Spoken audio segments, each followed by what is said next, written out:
I've never forgotten something I was told, and there's when people say they'll try, and I'll try to do this, I'll try it. You're giving yourself an excuse to fail.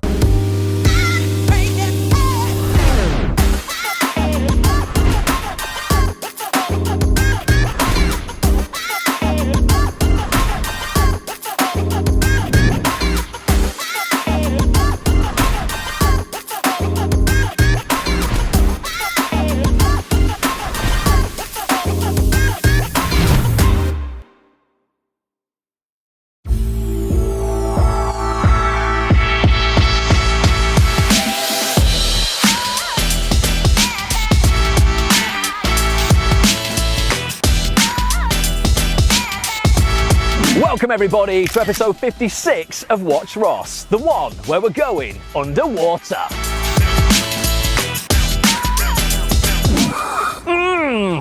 That lasted a long time, thanks Costa, 5 of that, right? Keep telling actors to stop wasting money on dumb shit. I spent 5 on a strawberry milkshake. Because it's boiling though, right? I wish we were underwater, but I'm talking about going underwater figuratively today, not literally. We're going to be taking you guys behind the scenes of a brand new short film underwater whilst recording a podcast, a brand new actonthis.tv roundtable podcast that you're really going to want to listen to. If you're an actor and you're not part of the actonthis.tv community, you need to go and get your membership. You're missing out on so much. Seriously, going to be talking about something that I'm massively passionate about, and that's actors taking control of their careers by creating their own content, right? If you're an actor, you should be writing and shooting your own short films. You know, you should be like Petch, who's putting on a show this year at the Greater Manchester Fringe. We're going to come and watch that, Petch. Well done. If you're a comedian, you know, put out some comedy skits online. They don't have to be long. Put out some 60-second ones on Instagram. It doesn't matter. But ultimately, if you're waiting at home for the phone to ring, you know, you're waiting for your agent to call, like, it's a pretty miserable existence. We've all done that, right? It's just not, it's not very fulfilling. Okay, so we're going to be going behind the scenes of this film today. We're going to be talking about how the idea, you know, where the idea came from, okay, how they crowdfunded for the film, how they got a crew together and shot it, how they got it through post-production, now they're entering it into film festivals and where they're going to take it from here. Okay, my guests today, 3 guys involved with this project are Jay Kontzle, who you'll know as Billy Fletcher from Emmerdale, Michael Keogh, who is an actor and director, and also you'll know him as founder of Inspire Actor Studio in Manchester, and actor and newcomer to the industry, Jonathan Blake, who actually got a freaking really good London agent off the back of this short film, right? Off being in it, okay? This stuff works. You really should be creating your own content. So we're talking to them all about how they did it, basically, all the challenges they face, going to give all that knowledge to you so you can go out and ultimately take those ideas from your head and make them a reality. We're going to go up to the apartment now, Petch. I know they called you Fletch then. Don't even know who Fletch is. Going to go to the apartment now / podcast studio and get ready. The boys are on their way. It is boiling out here, but you know what they say, Petch. You can't stand the heat. Get in the kitchen. This is the Underwater Roundtable.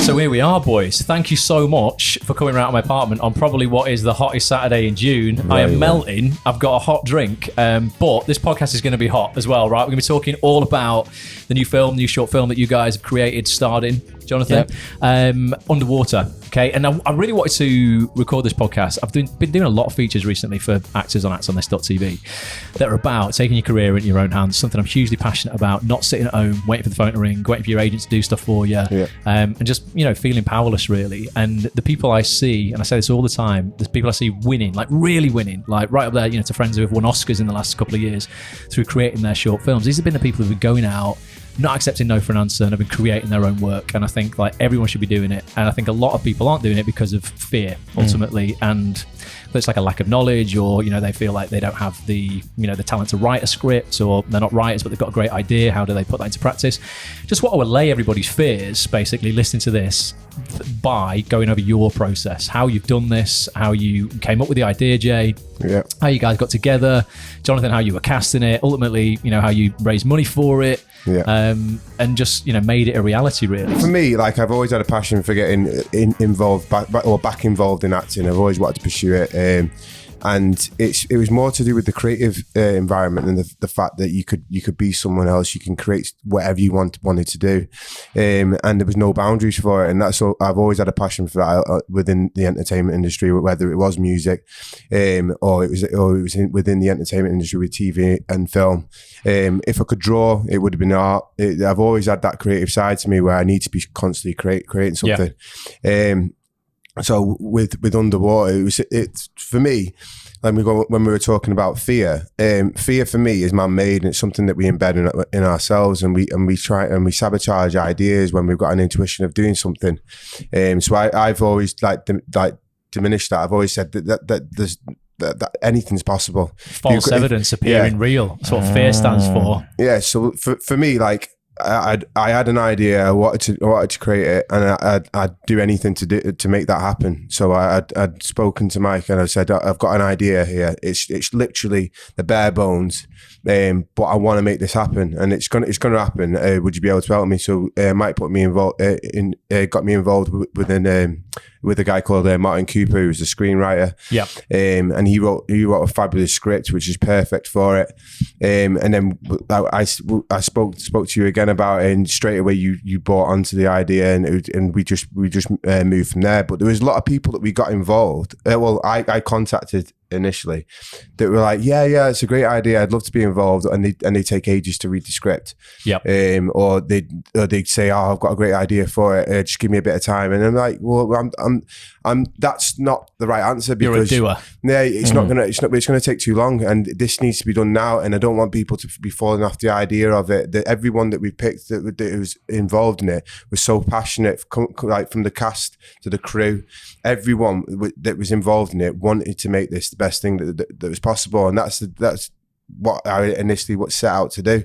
Like for future work, I'd like possibly use different people, because I wanted this to be a step for them. I wanted it to be your directing job. I wanted it to be your first one for you to go on and do bigger things. Same with Jonathan. I wanted it to be his little baby there, the first short film for him, where he can go on and do features. And he can go on and do other things. I didn't want it to be, you do this and we'll do more and more of these. I wanted it to be I wanted to be part of someone's progression. I knew how I wanted to shoot it. One of my concerns was the underwater footage. Yeah, it's quite a lot of that. It's quite spectacular as well. Yeah, well, we got it done for free. We had the underwater film company come all the way from London. How do you hustle for that then? How do you make that happen? Just getting on the phone. The thing is that I'm a big believer, if you don't ask, you don't get. Yeah. And he just kind of pitched that. He said, look, we've got no money. We want to make this film. Would you be interested? Now, these guys work on some massive, massive productions. They like the script, and they said, yeah, we'll do it. If you can cover our expenses, we'll do it. So that was a big win. So, we had just ask. Totally. Yeah. We had a Red Dragon. We had a Gates underwater casing. We had a scuba diver. It was incredible. But going back to how we got the crew. So Mike Staniforth was a DOP on the Man City, Amazon Prime, All or Nothing series, and I'm a big City fan, so I was pretty blown away by it. So I'm not really a football fan, to be honest. It's fine. Liverpool. No, you can get out. Joke. So, I was a big fan of it. I thought it looked great. And it was like Alex who kind of put me in touch with him, Alex Jacob, because they had met at a Creative England event. So I rang Mike. I remember the phone call was literally in a shopping centre car park. I rang him and said, look, I've need a DOP. Yeah. He wanted to kind of, get into the drama side of things. And we just hit it off straight away. I explained to him that I'm a big City fan, loved All or Nothing, sent him the script. And then literally about 2 hours later, he rang me back and just said, I love it. It's great. I'd love to be involved. So 17 years old, man. Yeah, 17. How long have you been in the game for? This is like your first kind of like main role in a production, something that has definitely put me on the blip of the industry, definitely. Before, I think I've done other things. I've done other short films, but this has definitely put me out there a bit more with people, yeah. Because you landed, so Shepherd took you on off the back of this, yeah? Yeah, they did. Because great, massive, great agency in London. And this is what I mean just about like people realising that doing this stuff gets results. It's not like, I'm just going to go and create something because I'm a creative. It's like, if you do it well, you can't just go and create, a pile of crap. But if you do something well and you get the right people around, like you can get some serious results. What would you say? Let's go around, Jay. What would you say to those who are listening, who do have an idea, might have had a dream? It's funny you said dream, man. Like Liam said exactly the same thing. He went, mate, I woke up at 1 a.m. I had this kind of dream. I woke up and then I was like, I've got to do this. If people are in that position now, but again, they're just like, they're on the edge of the cliff. They're just, they want to jump. They want to, they're hoping that net appears, catches them and that it'll all work out okay. But maybe they're just a bit fearful. They need a bit of courage. What would you say to them? Yeah. Well, I've never forgotten something I was told, and there's when people say they'll try, and I'll try to do this, I'll try that. You're giving yourself an excuse to fail.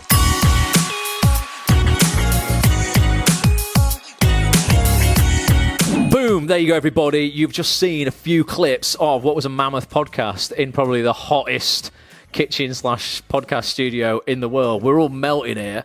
If you want to see, well, you want to hear the rest of that, get yourself over to actsonthis.tv, get a membership. Literally, like I said in the start, it's the best thing you'll do for your acting career. No bullshit.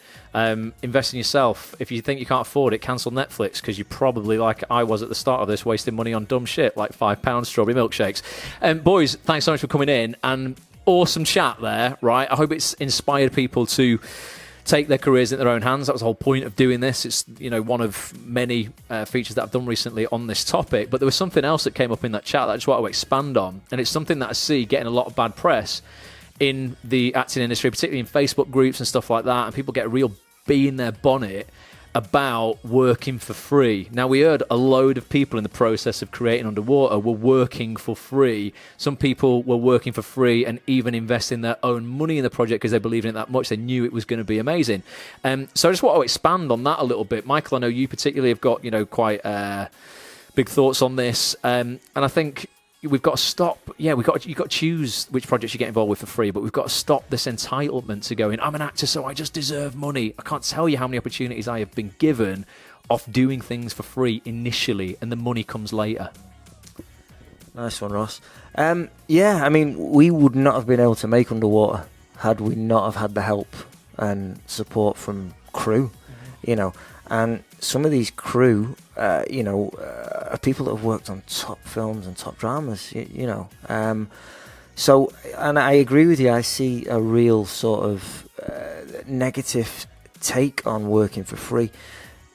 Funding is so hard to get. Yep. So, you know, it's near impossible for people to make stuff because money's just not available.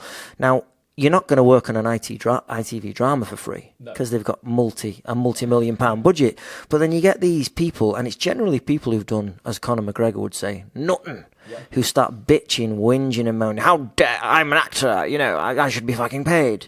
Well, do you know how hard it is to make something? You know, these filmmakers are not being paid.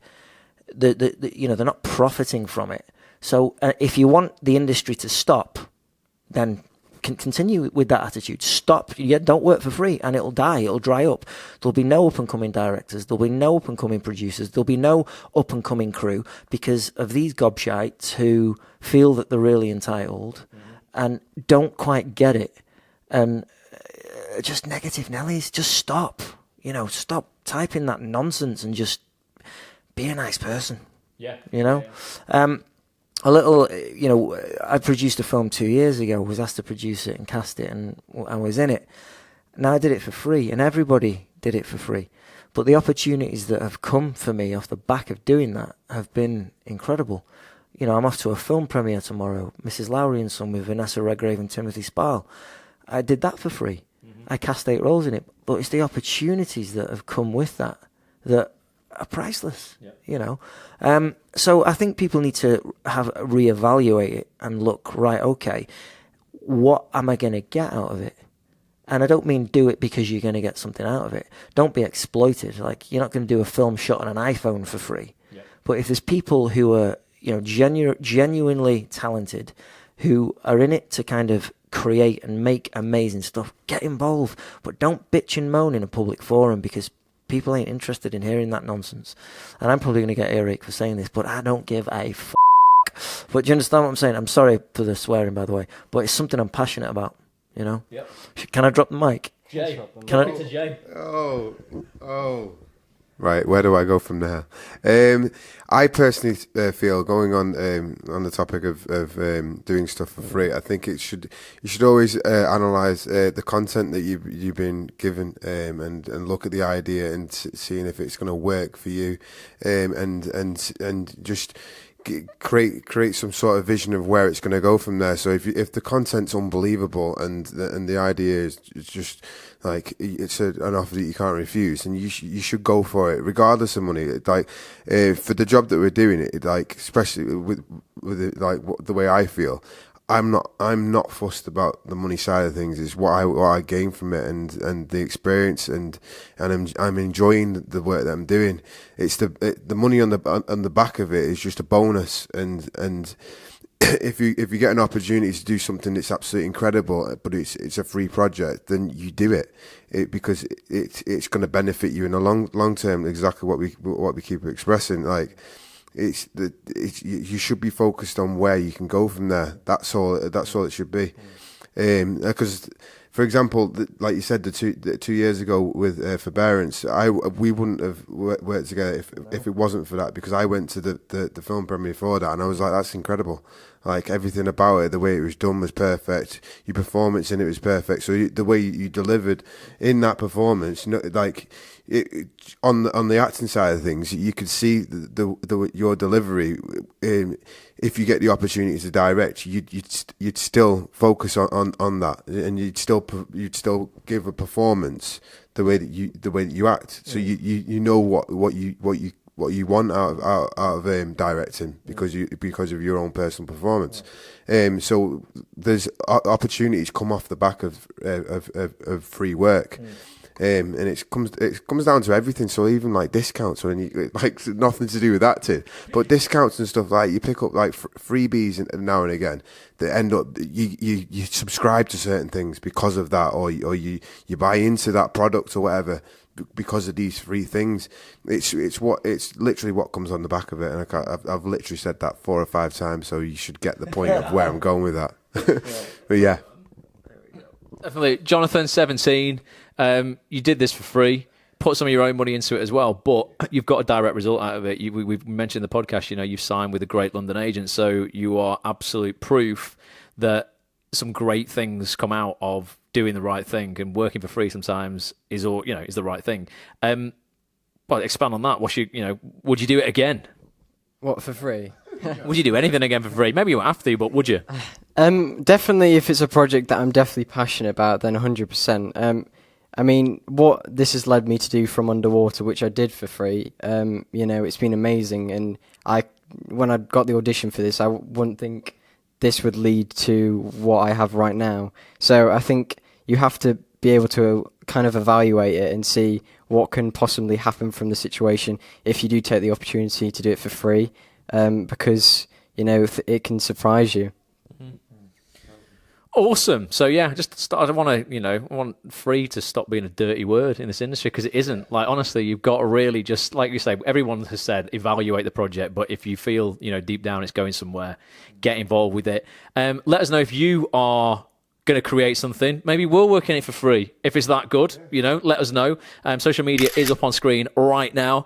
Follow these boys, support them with Underwater. Mike was saying there will be maybe another screening, a free screening at some point at the Yard in Manchester. So keep an eye on the social media for details of that. And yeah, as always, just hope this has inspired you. We're going to be back next week with an awesome vlog, I think, with Rob James Collier and Jordan Hogg. Rob from Ackley Bridge and Downton Abbey. Jordan directed Ackley Bridge this time. He's BAFTA-winning director. He's an incredible director as well. He's an incredible director too. I've literally worked with him about three months ago, and absolutely, he's a top director. No, he said producer then. Top director. Great director. Great guy as well. Look forward to it. Rock and roll. So yeah, we'll be back for that. You know what time it is, boys. You know the catchphrase right now. Yeah, thanks so much for watching. We'll be back very, very soon. Until then, 3, 2, 1. Bye for now.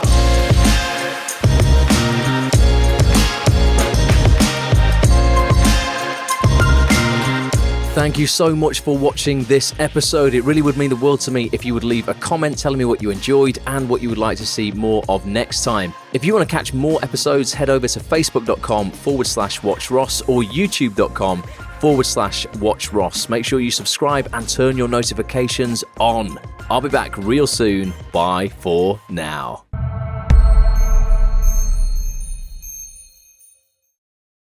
Because we're going to be taking you guys behind the scenes of a brand new short film called Underwater.